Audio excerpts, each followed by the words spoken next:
Welcome to day 333 of the New Way. I'll read Matthew 27:55 through 56. Many women were there, watching from a distance. They had followed Jesus from Galilee to care for his needs. Among them were Mary Magdalene, Mary, the mother of James and Joseph, and the mother of Zebedee's sons. And Mark 15:40 through 41. Some women were watching from a distance. Among them were Mary Magdalene, Mary the mother of James, Mary the mother of James the younger and of Joseph, and Salome. In Galilee, these women had followed him and cared for his needs. Many other women who had come up with him to Jerusalem were also there. And John 19:25 through 27. Near the cross of Jesus stood his mother's sister, Mary, the wife of Clopas, and Mary Magdalene. When Jesus saw his mother there, and the disciple whom he loved standing nearby, he said to her, "Woman, here is your son." And to the disciple, "Here is your mother." From that time on, this disciple took her into his home. There were many women standing near the cross of Jesus. Apparently Mary was a very popular name. Why do you think the women were there, but most of the men had run away to hide? I don't necessarily think that the women were braver. I just think that they were safer from the Roman soldiers. So they were present while most of the men were not. We only know of one disciple that remained with Jesus through the crucifixion.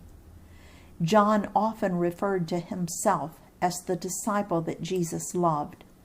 So Jesus was talking to John, the author of the book of John, one of Jesus' closest friends and one of his apostles. Notice that John's own mother was there also when it says the mother of the sons of Zebedee, or Salome. Jesus, as the oldest son, would have been responsible for his mother's care, since according to tradition, her husband Joseph had died earlier. It is highly likely that she traveled with Jesus and his group of followers. Why didn't Jesus just turn this job over to his younger brothers? We know that James and Jude, also called Judas, became followers of Jesus after the resurrection and became great leaders in the early church. But at the time of Jesus' death, I don't think any of his brothers were followers. Our ties with God's family are stronger than the ties from earthly blood relationships. Paul later teaches that we should be even closer than families. We should be as one body, taking care of the needs of the whole.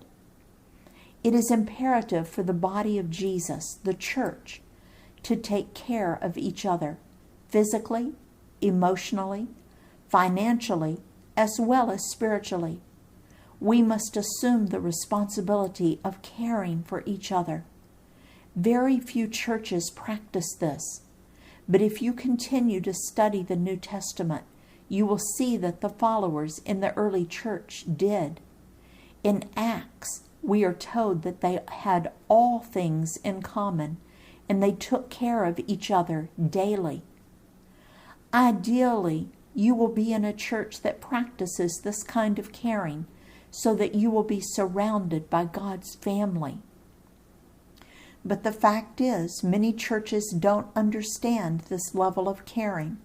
So our role is to practice it with those around us and let it spread. As you care for those around you, hopefully they will feel led to care for the people around them, and soon you will have a church body that is impacting your community. If you are searching for a church for the first time, visit any church during their posted times of worship.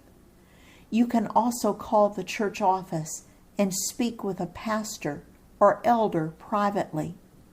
But one thing I encourage you to observe is the way the people relate to each other.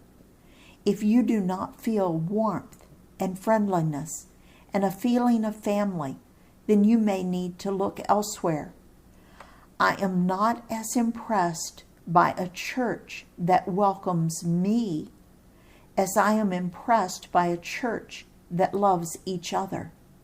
And your primary guide will be listening to God's Holy Spirit as He directs you to the right church. I believe that John was blessed by being given the privilege of caring for the mother of Jesus. And I believe that Mary was blessed by having someone who shared her belief to care for her. Is there someone in your current church body who needs your care? It doesn't have to be financial. It could be praying for them, encouraging them, being a friend to them, etc. When I was about 14 years old, a lady in my church that I didn't know very well came up to me and asked if I would sit down and talk with her. So I did. She said that she had seen me singing in the choir and wanted to let me know that she had decided to pray for me. She wanted to know what grade I was in, what subjects I liked, what my plans were for the future, etc. I was blown away. I didn't think anyone cared about me, and here was a lady telling me that she was praying for me. It really made an impact on me. After that, I made it a point to see her every Sunday and say hi. It made me feel so special and so loved. Mrs. Walker probably never knew how important her caring was for me, but it made a big difference. I hope that when you feel God's tug to care, you'll obey. In His service, Dale.